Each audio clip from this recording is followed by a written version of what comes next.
Hello and welcome to this new show on American elections in point blank. Of course, the name of the show is self explanatory American elections. And to participate in this show, my old friend Ravindra Marathe from America has joined us. Welcome, Ravi, to this show. Uh, we Thank you, have Simran. uh, we have discussed so many issues in last episode, and now in this episode particularly, we are going to begin with the change in scenario.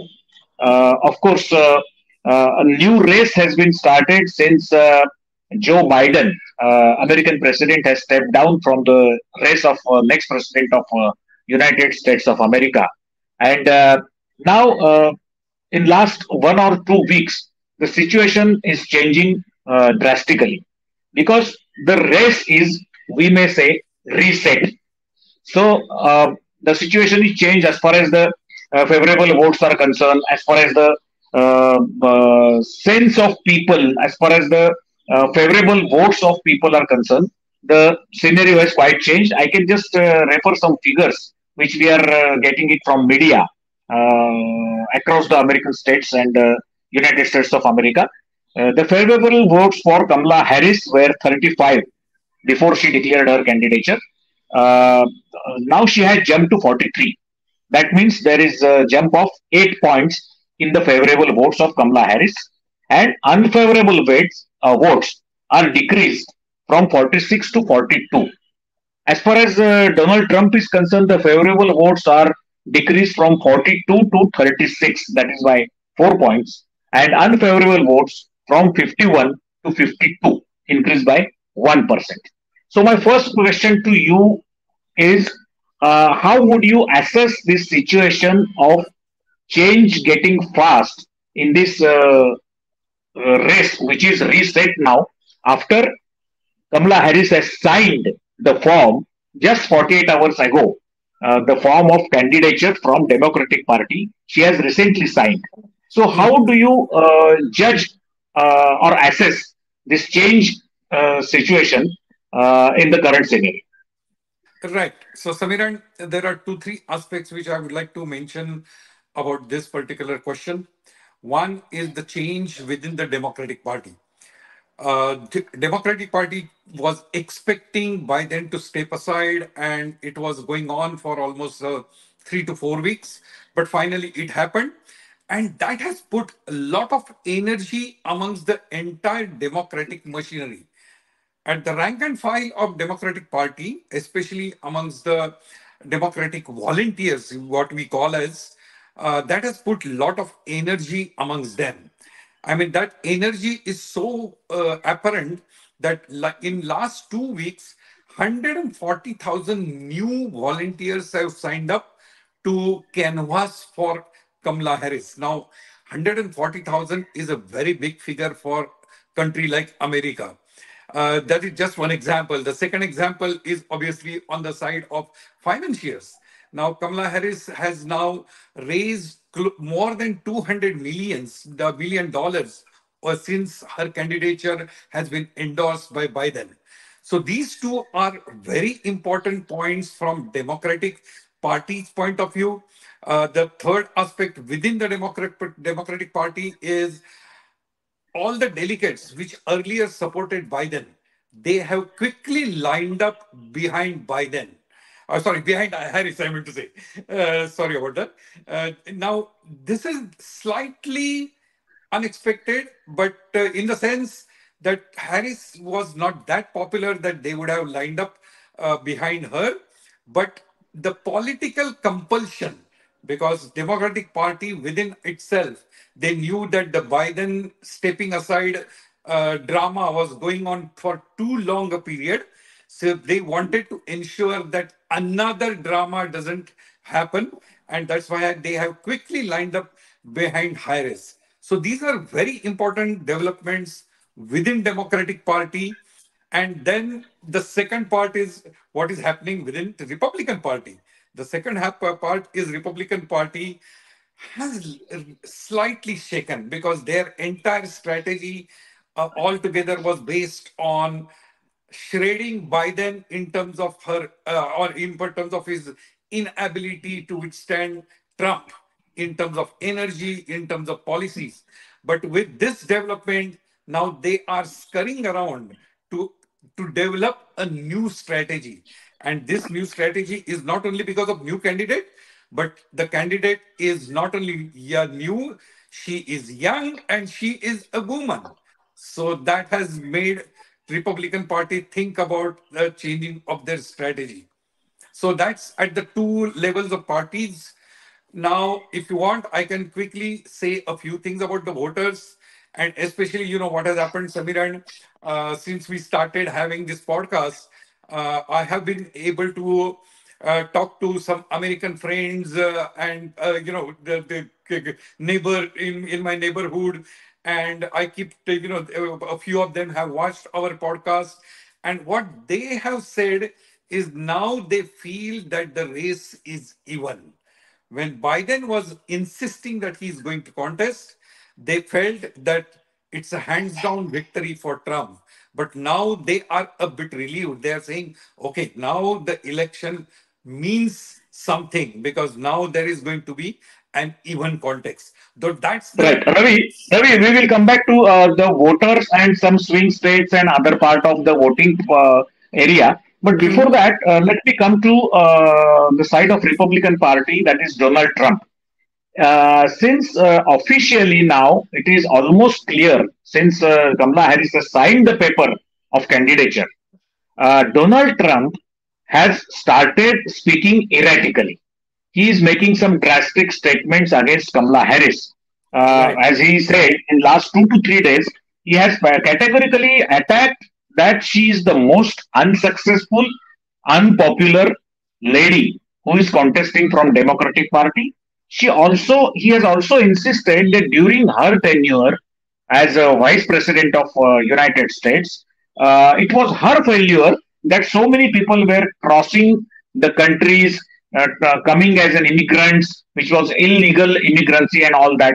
So all these matters he is raising and saying that Kamala Harris is the most incompetent and unpopular leader. So she cannot win, and it's his duty. Trump is saying that it is his duty to save America from such a democratic leader. So, what common citizen or common people, how do they take this sort of erratic criticism from Donald Trump? I think Trump's criticism of Harris is concerned. That is something expected. In the sense, now Trump has a changed target in front of him, and which was slightly probably unexpected for him. Now, obviously, he's going to go all out in terms of his energy, in terms of his adjectives, in terms of his language to describe Harris in most possible negative manner. And that's exactly what he has been doing. Now, if you look at his criticism of Harris, she has called, he has called Harris as anti-Jew. Now, can you believe it? Harris' husband himself is Jew, but he dares to call her as anti-Jew. Now, there are some funny statements, funny for an ordinary voter, but somehow Trump is someone who can make those statements and get away with them. He has said that Harris is going to bring ban on red meat because she has concern for environment.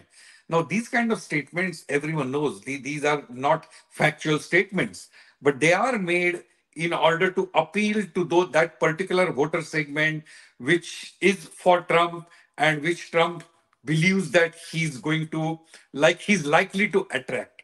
So, what I'm trying to convey here is he has been going out of his way to criticize her, which is not unexpected, and but at the same time I think that has made the race very interesting and very colorful now. Well, Ravi, I would like to just take this discussion on similar line, but I would like to take it forward further ahead. The thing is, if you remember, in 2021, I think the exact date was 9th January 2021. Trump was his account on Twitter was freezed by Right. Twitter itself because of his erratic statements on caste and creed and color, just like you were referring just now. So this, because of these statements, that time Twitter management decided to freeze his account, decided to discontinue his account on Twitter. But since now the picture is changed, the scenario is changed. Elon Musk has purchased whole Twitter with its capital and with its ownership, and everything is gone to Elon Musk. So Elon Musk has, the first thing what he did was to re-establish the account of Donald Trump. Donald Trump, yeah. Yeah, and now it is seen, it is observed by millions of people in the world that Elon Musk is openly taking side of Donald Trump. He's Right. supporting Donald Trump. He's campaigning in a way for Donald Trump. Now, this is somewhat slightly scary situation for the voters, for the common people at large in America. So, how do you react to this? How would you elaborate on the connection and relationship in between American citizen and social handles like Twitter, Facebook, or something like that? And another point to this, I would add that in earlier elections, last elections of America, which took place 4 years back, the same situation and same allegations were done on Facebook, that there was some interruption by Russian government to disturb this sort of Mhm. electoral process in America. So how do you see this, and what is the take of American citizen on this? Right. So there are actually multiple questions in your one question. And let me first respond to the last part. How are the American citizens responding to it? Now, American citizens, they know they know for sure that social media can be manipulated. It has been proven time and again that that can be manipulated over last two elections. In fact, if you remember, during 2016 election, when Hillary Clinton contested against Donald Trump, there was Russian interference in the elections, which was probed officially by Congress, by American government, and a report was submitted which proved that Russian government or people from Russia, whatever you want to call it that way, they interfered through social media in trying to influence the voter mindset. So what I'm trying to convey here is that is not something new. In fact, there is an additional element which has come up in this election and which is artificial intelligence. Now, as all of us know, AI is that way a new component. And not probably, but probably this is the first US president election after AI has been made available to common man. Now, the good thing about AI and its introduction is companies like Microsoft have been conducting official discourses, official workshops for ordinary voters to explain them how to identify deep fake. For example, deep fake, we have heard about deep fake Yes, in terms of yes, some actresses in India. Now, they are conducting these workshops to identify deep fake. They are conducting workshops to educate common voter to understand how to identify such social media influence. Not only that, some of the states have now officially enacted rules and regulations whereby this kind of deep fake or such kind of activity can be not only identified but can be prosecuted. So that's one aspect. But I would like to come back to your specific question about Elon Musk. And that's a very interesting aspect because, as you rightly pointed out, X or previously Twitter, Twitter banned Donald Trump from its platform because of those activities which were conducted by Trump. Now, subsequently, Elon Musk took over the entire platform. He bought it. Then Donald Trump was allowed to be back on Twitter. Now it's a different fact altogether that Donald Trump never bothered to use that platform for his day-to-day announcements. But at the same time, Elon Musk has now gone on record saying that he's going to support Donald Trump. Now, that's a major news in the sense he's one of the topmost industrialists or businessman, a billionaire businessman in USA who carries a lot of interest, who carries a lot of name. And why in last election he supported Biden? So why has he changed? Why he's going and supporting Donald Trump? Now probably he has given an explanation to reporters saying that he is against immigration. So he thinks that Donald Trump is anti-immigration and he's going to be helpful in stopping that illegal immigration. But let's be very honest. That's a sort of a it's a face wash, in the sense the real cause is his business. Now, it may surprise a few viewers, but let's understand the real cause quickly. Elon Musk, all of us know, he manufactures electric vehicles, especially Tesla brand. Okay. Now, what has happened is, after Biden became president, and after all that COVID and all that, Biden introduced a new regulation called Inflation Regulation Act. Now, under this act, there is a clean vehicle tax credit. Now, as per this clean vehicle tax credit, what happens is he made it mandatory. He made it mandatory for traditional car makers to ensure that their emission levels are at a certain level, at a particular standard. And not only that, in order to encourage traditional car makers to venture into electric car manufacturing, he offered cash incentive. For example, today, if I go and buy a Ford electric vehicle, I am entitled to get $7,000 incentive or credit. Now, this has resulted into one major impact for Elon Musk. If you look at the Tesla sales have gone down by 50%, because when I want to buy Ford, I'm getting 7,000 cash credit or Well, cash Ravi, back. that clearly, your statement clearly indicates that these decisions of Biden were going against Elon Musk, and now, since considering his own business interest in future, Elon Musk must Exactly. have supported Donald Trump. But do you foresee any sort of media crisis as far as social media is concerned in future, in next 1 or 2 months, because hardly there are 2 months remaining. Mhm. 5th November, I think, is the election date. Fourth So November, yeah. today we are entering in August. Mhm. So August and September and October, 3 months are there. Hardly 3 months, 90 days to 100 days are there. Yeah. So do you think that this social media will really play a vital role to change the scenario, to make an impact on the minds of the voters in America? To answer this question, we have to understand one important factor, which is age factor. Now, it has been officially published by a few studies that the voter in the age group 19 to 25, that age group gets influenced by social media, and which we can understand. We know that the entire youth uses Instagram and all those new apps, and their touch with the outside world is through social media.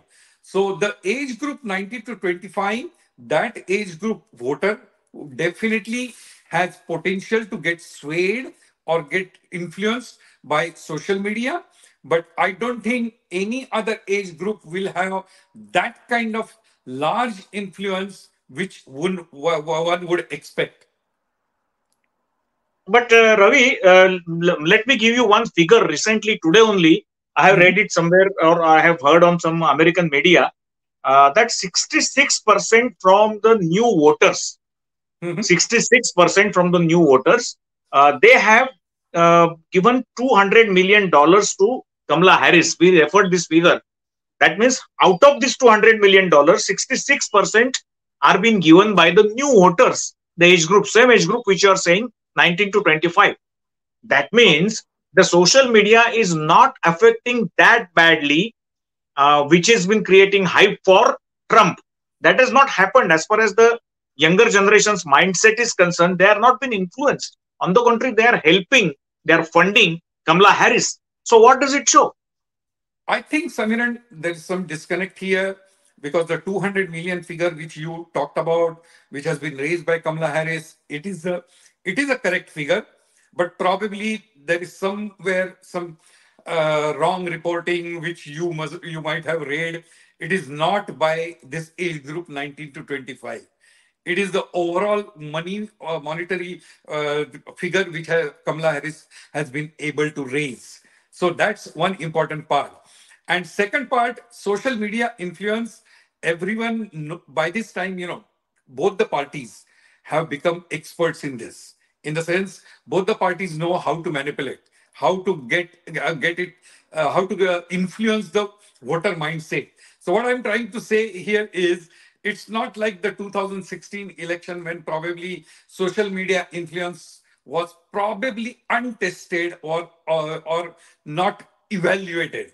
Now all of us have seen the effect of social media. I think it's not just USA. Even in a country like India or UK, I think elections have been, there is a large impact of social media on the mindset of common voter. The difference probably here in USA is, uh, I would say that in the age group above 45, the social media probably is not going to play any big factor. Right. Another point, Ravi, I would like to know the recent developments in the camp of Democratic Party, Mhm. because Barack Obama has openly started campaigning for Kamala Harris. That other film actors also have gathered together. They have already started doing campaigning for Kamala Harris. So now she has changed her strategy altogether on another track. It's a Mhm. fast track now, because earlier she was first aide of Joe Biden. Yeah. Now she will have to select and elect her first aide, that is her candidate of vice presidency. So there are few names also. We all have heard these names, that for as far as the vice president's candidates are there, she is considering some sort of younger generation people like JB Pritzker, then Chris Sununu, and Wes Moon. These three names are in consideration as far as Kamala Harris is concerned. And now it is her prerogative. It will be a Democratic Party's right and privilege to elect the candidate of vice president of America in consultation with Kamala Harris. That is her prerogative. That will be prime important. So, what do you think? What sort of yardstick she would apply while selecting this vice president's candidate?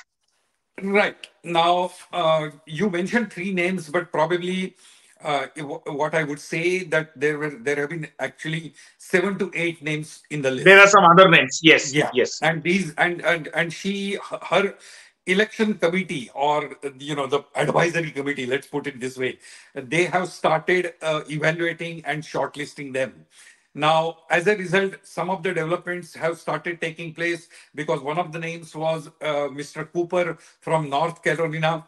Now, today he has declared that he's no more interested in becoming a vice president. Now, coming back to your question, specific question of what yardstick. Now, the yardstick is obviously someone who is capable of standing with her on an equal footing in terms of capability and in terms of attraction to voters. Now, today, one aspect which has happened is, after Biden's exit, suddenly Trump is 78 and she is young. So suddenly there is a age factor which has come into place. Now, Trump's deputy once is young. He's hardly 39 or 40. So obviously she will have to go for someone who is young, but at the same time experienced. So I think probably the youth factor, experience factor, and then there is another factor which I would like to mention, which is whether the candidate is from a swing state.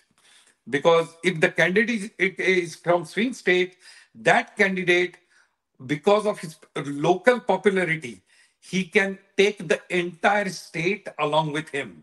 Now, if I have to evaluate candidates on the basis of this, there are two, to my mind, there are two prominent candidates. Now, one is Mark Kelly. Now, Mark Kelly has a very impressive record. He's from Arizona. Arizona used to be a very Republican stronghold, especially John McCain. I'm sure all of us we remember him. John McCain was Arizona senator for a long time.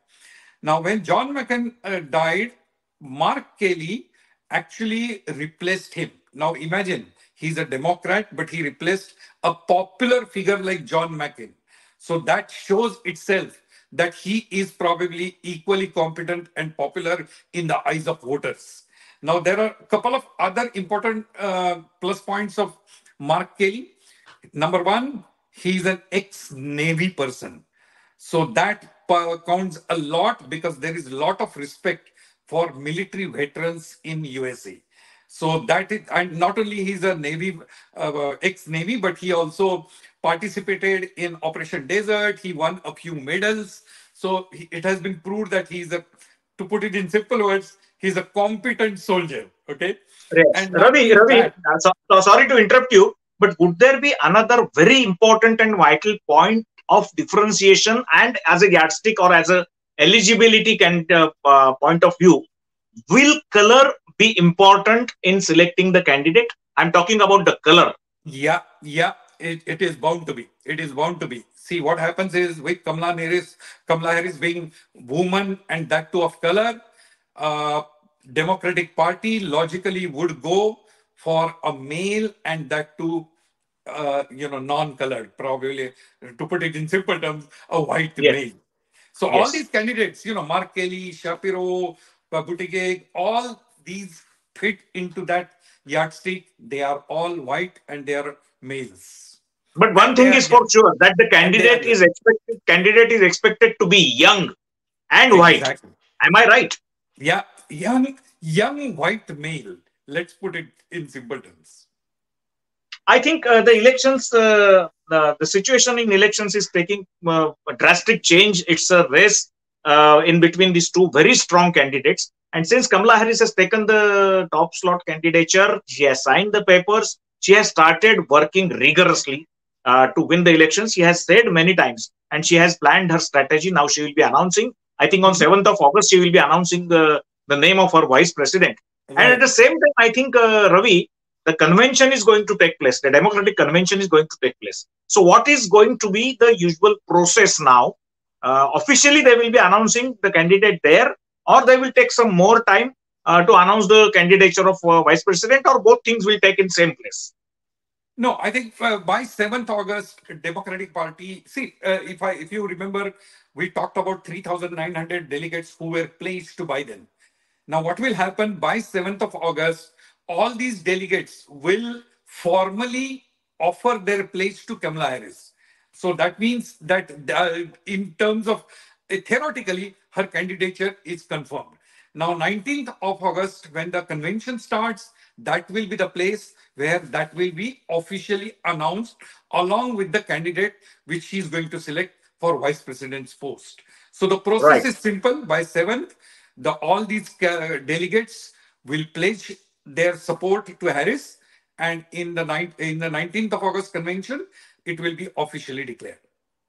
Right. Before winding up this show, let me remind our viewers that the importance of debates. 5 rounds of debates is very important stage of reaching to the people to represent your thoughts, to explain your strategies, and to impress basically your viewers. So after this convention of Democratic Party, the whole dimension of American politics, American campaign for elections is going to be changed, and we are going to witness second round from last week of August to first week of September. And in the same time, the convention of Democratic Party will be over. So the campaign will be done in a full swing. Yes, Ravi, you want to add something? Yeah, it may surprise, but Trump and his advisors have said that they are probably not going to participate in the debate. Why? And the reason being, they are saying that when Trump agreed to participate, it was with Joe Biden and Hmm. not with Kamala Harris. Now, I know it's a political game. Ultimately, he will agree. But as things stand today, technically he's saying, no, I'm not going to participate because my commitment was to debate against Biden, not against this that is not fair. That is not acceptable. That is going to agreed. affect Agreed. badly, adversely on his image. And most Yeah. importantly, youth, which is connected to the social media, which is connected to the electronic media, will be absolutely desperate to listen what Trump says and what both strong candidates put their strategies in a very aggressive, dynamic way. Anyway, that's their decision. Still, a lot of things are to be we are going to witness a lot of changes in all this campaign.